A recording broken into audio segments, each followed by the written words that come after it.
All right, guys, you're in for a treat today. We have two amazing, talented team members from Out and About. I'm going to let them introduce themselves before we get into our topic around really building successful relationships when it comes to partnering with an outsourced marketing partner. So, Karen, Tiffany, who wants to go first? Take it away, Tiffany. Tiffany. Karen? Okay, I'll go. I'll go. Tiffany, you're I'll picking go. on you. Go for it. Okay, I'm Tiffany. I'm the content director at Out and About. So I work like multiple levels. So I work with our directors team to kind of oversee strategic implementate or not integration of all the different marketing plans. But then I also work with our copy team to oversee all the content, make sure voice is aligned and all that good stuff. So I'm like working with I'm working with the project management team to make sure things are off the ground. So I'm kind of various levels working with everyone. And I've been working with Out and About for 7 years. So been in lots of these conversations and seen it all go down. So Karen, your turn. Yeah, thanks, Tiffany. So my name is Karen. I'm the senior project manager here at Out and About.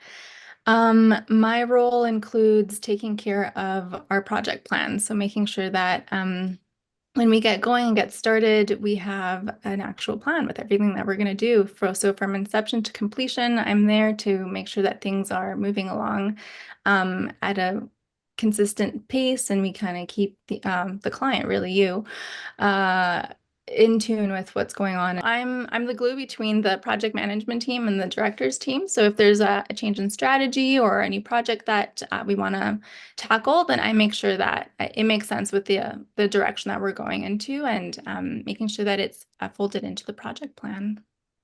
Awesome. And I'm Lauren. I wear a lot of different hats, but mostly in business development and working alongside with strategy as the accounts move forward, but primarily in business development and helping the company grow. So, with that, let's talk about successful relationships. This is a really tricky question, right? Because we've got, like, you can work with an outsourced provider, but sometimes they're working with you for a very limited time. It might be for a quick project or kind of an in and out, or maybe it's a year long. But a lot of our partners that we work with, they're multiple year engagements. Not everyone, but we have a number that we've worked with for multiple years. And so that partnership is one of our values. It's really critical to what we're doing. So, if you have identified an agency to work with, us being an agency, could be with another agency, I'd love to just hear from you guys. Like, what are some best practices to really incorporate that outside agency into your company, right? Like, for us, we lead with partnership. There's different philosophies, different values across the board, but for our clients, for our partners when we're working with them, what are some of the kind of the best practices that you guys have seen to make it really feel like a cohesive, seamless relationship? We have a Um, common. Oh, go. Oh, yeah, I was just gonna say, I think it's just really important to establish goals right up front. And I mean, coming from the project management side, of course, and building those things out, just having like clear objectives and timelines that we want to hit so that we know where we're going and how we're going to get there. I think having open lines of communication as well are really, really important in terms of talking with the client and making sure that we understand each other, we're aligned. I think starting off on a strong foot is what really helps that part of it. Totally. Tiffany? I was gonna say we have this phrase we always talk about clear swim lanes, so we sort of know who's doing what, and I think that helps. Um, Karen's so good at like keeping everything organized. Like she talked about those project plans. And I think that's where it comes in. Like, okay, we're in charge of this. You guys are doing that by this time. So I think that keeps it really clear too. Yeah. And to that point, I think sometimes marketing can just be like, it's everywhere, and you get like a bug in your ear from someone that said like, oh, we should be doing this or this thing comes up. And so I really appreciate just not only the team on a strategic level, but then Karen on your side, just making sure we're keeping along with those priorities as the business is shifting, but then also helping to like tune out the noise where it doesn't apply. So that we can actually like yield those results, right? Because being able to yield certain results requires a certain amount of effort that's put towards it. So keeping us on track is really important. Okay, so with that, what are some common mismatches between expectations and reality? Right? Sometimes you come in and you're like, this is going to be great. Everything's going to be taken care of. We're all these things, right? Like, like we're gonna have every single marketing, top spinning. How do we manage that? And what should folks expect if they're gonna partner with an agency as far as timeline or just deliverables and all that? Do you want me to take that one? Yeah, go for it. Honestly, I think it's just, I'm not sure how I want to word this, but um, a mismatch sometimes comes in with the speed of wanting results. So sometimes it's, we want to do everything and we want it all fast, but sometimes in marketing, things take time to actually see, we put a lot of effort into things, but it just takes time for it to really show. So just having that patience, maybe communicating that, things like SEO specifically, that we can totally tweak things and get things going and get it started, but we do need a little bit of time to really reap the rewards and see how that's performing. So that's one thing that came to mind right away. Tiffany, other thoughts on that? Yeah, yeah, the timing thing is the biggest one. And I think it's also just I mean, we always ask the question, like, what does success look like and feel like? Or what would us working together, what would that success look like? I think just having those clear conversations up front, like Karen was saying earlier, to kind of see like, well, I guess like you were saying, Lauren, there's just so many things that marketing can be doing. And so I think kind of narrowing that down and figuring out, okay, what should this relationship look like and what kind of results do we want to see? I think that can help too, because marketing can just become this like crazy creative all over the place sort of thing. And then we're not really sure what we're doing here. So I think it also depends on the type of outsource partner because sometimes you have an outsourced partner where the model is much more like off the shelf, where you can just grab it and go, right? You can grab it, apply it, or you're coming in and it's very formulaic. Like you're going to get 3 social media posts every week. You're going to get one blog. You're going to get this. You're going to get that. And it might be, or it may or may not be off the shelf content. And then you also have like the other extreme, which is like everything is hyper customized down to like the like the period on the page. Like it's very detailed and we're kind of like in between that, but we're definitely lean on the much more customized side and that takes time. And really being able to understand like the company's voice, their brand, their goals, all of these pieces, just like hiring a new employee, like it takes time for us to learn that and be able to partner, with companies. So I think that's important to keep that in mind too. It's not like you just turn it on and all of a sudden we can read minds, right? We're learning from that feedback. Tiffany, you're in that role too, right? Like you're seeing all the feedback that's coming in, and Karen, you are as well. I mean, with all the back and forth, like what kind of things do you guys see really well if we're in an engagement that helps us as a team to be able to get to know that company better, from either like their voice and tone or from their design? Like, what are some best practices there so that you can have that cohesive relationship in communicating feedback or what have you? oh my goodness, there's like 3 questions there. I know, I know. Primarily Um, it's around, promoting feed. Like, how do we make sure that companies are providing clear feedback so that at the end of the day, we can connect it to a stronger relationship so that we know them better? I was just gonna say, because overall, my first answer to your question there was trying to figure out like value alignment. And sometimes when we say values, it's very like, oh, we're all kind or something, but really trying to figure out like what drives that company. Like, are they all about they need just volume, like so much volume kind of quickly, or are they, I don't, it's just sometimes the leadership just has certain like quality things that's super important to them. So really trying to like narrow down like what sparkles them, like what really makes them happy. And that comes from content, that comes from what Karen gets in as far as feedback, that just comes from everywhere. So really trying to get to the heart of that. But as far as best practice, Karen, you can probably answer this better, but I think having really good systems in place so people sort of know where to comment and when to comment, I think probably helps. Yeah, and I think we're really good at having that lane open. We um I don't know, do you want us to go into like detail in terms of like Let's the do it. so well, I was just gonna say like, um we use our project management and Asana, like we're in there daily, and so we're keeping lines of communication open on a daily basis, like we're letting you know where things are at.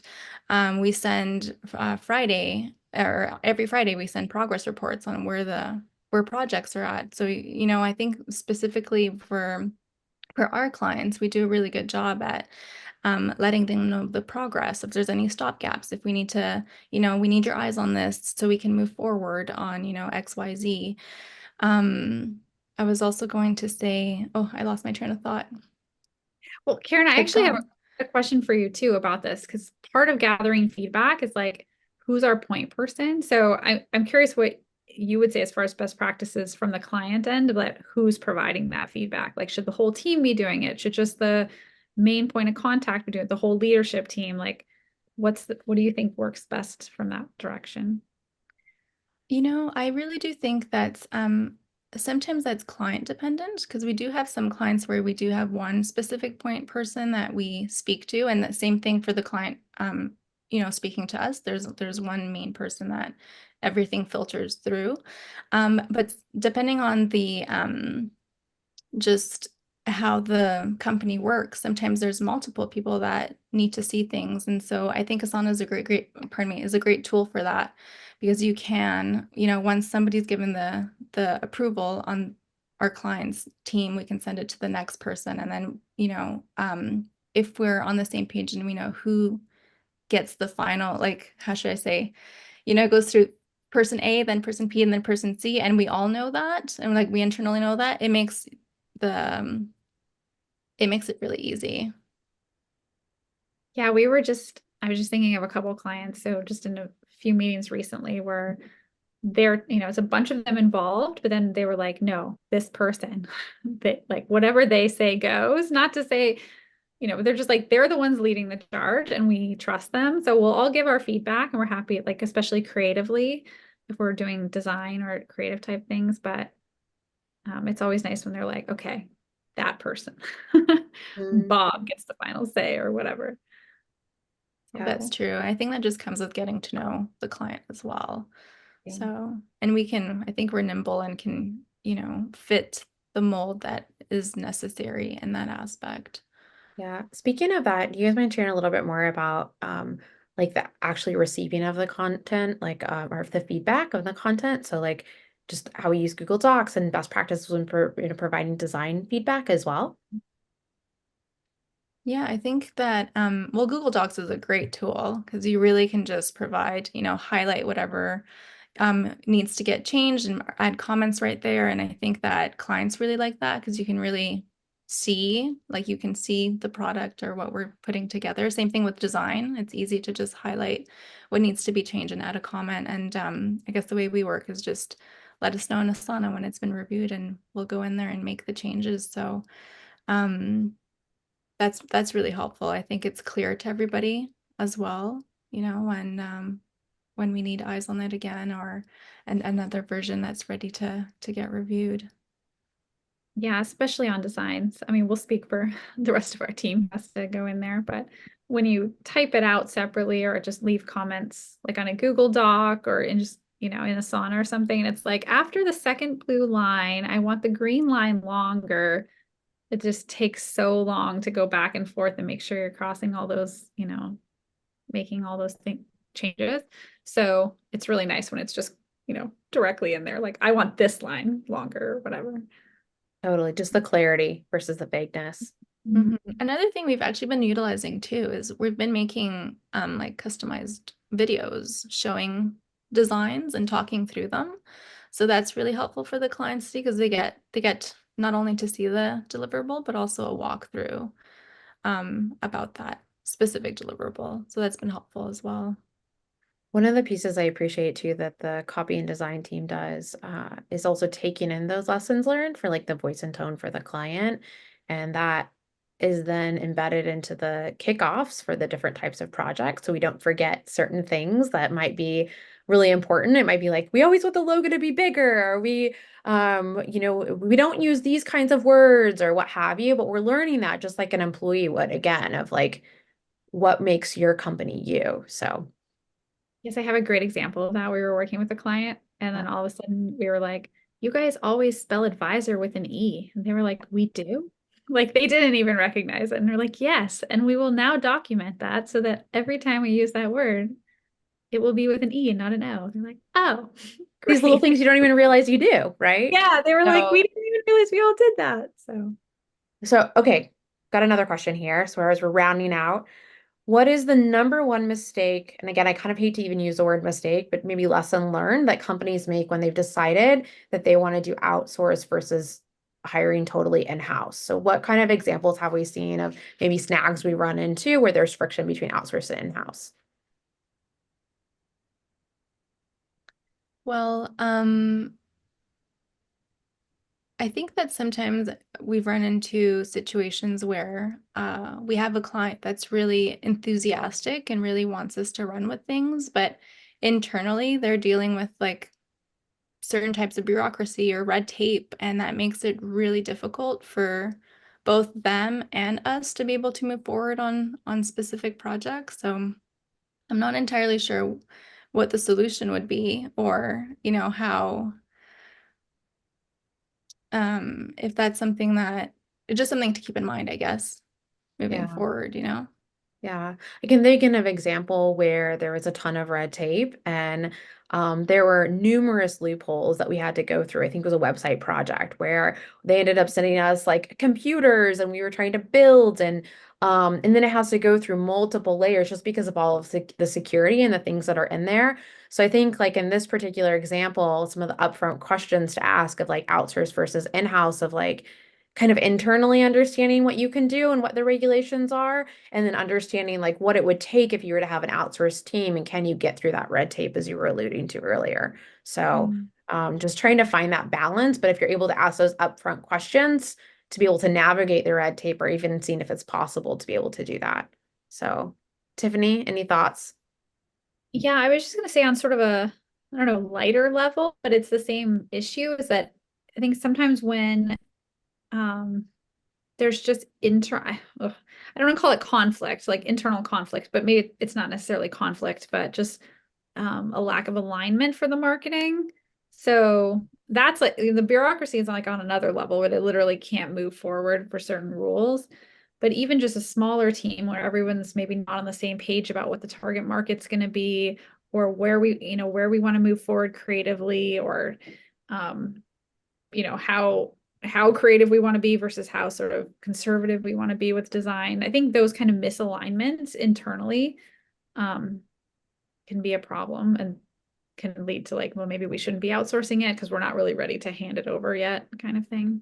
Yep. And those are good, I think, moments to pause to be able to say, is there a like a consultant we can work with? Can we tap into our network to really be able to internally kind of unpack some things so that if you are going to hire a marketing partner, that there's clarity and that you can really align your efforts on that.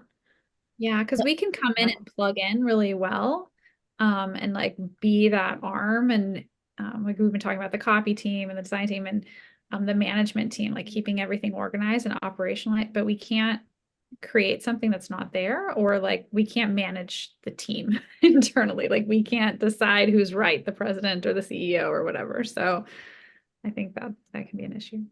That's right. I've also seen situations where like the company, we can act as an outsourced partner, but the company just they grow really fast. Or they grow, it might even be really fast, but they grow over the course of 5, 7, 10 years. And so because of the size, it necessitates a higher level of conversations and orchestration of all different departments and also internally working within systems. And so that also is, I think, questions to ask a particular provider up front of like, how in-house are you? Do you actually show up and are you there? And is that part of the engagement, like physically show up to be a part of it? Or kind of what does that look like and how much do you embed or don't embed into the relationship? So there's more kind of maybe upfront questions that sometimes aren't asked. Or maybe there's a misalignment of expectations before you get into the engagement. And so I think being able to get clarity on that upfront is really important. Any other final thoughts, guys, for just best practices and partnering with an outsourced team?